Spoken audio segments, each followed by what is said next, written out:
আকাশে পৌঁছালে অন্য ফেরেশতারা আত্মাটাই দেখে বলেন, সুবহানাল্লাহ, কত সুন্দর আত্মা, কি সুন্দর তার ঘিরান, এ আত্মাটি কার?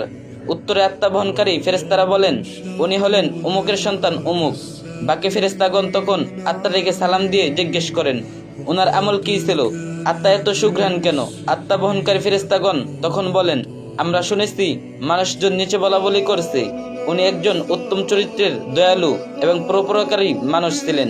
এতটুকু বলার পর নবীজি সাল্লাল্লাহু আলাইহি সাল্লাম সবার দিকে ভালো করে দৃষ্টি দিয়ে উনার কণ্ঠটা একটু বাড়িয়ে বললেন, এই কারণেই বলছি, সাবধান, তোমরা কিন্তু মানুষের সাথে কখনো খারাপ ব্যবহার করবে না।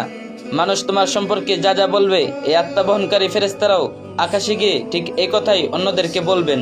এরপর নবী করিম সাল্লাল্লাহু আলাইহি সাল্লাম আবার বলতে শুরু করলেন, এই সময় মানুষ যখন পৃথিবীতে মৃতদেহকে কবর দেওয়ার জন্য গোসল দিয়ে প্রস্তুত করবে, তখন আল্লাহ তাআলা আত্মা বহনকারী ফেরেশতাদেরকে বলবেন, যাও, এখন তোমরা আবার এই আত্মাকে তার শরীরে দিয়ে আসো।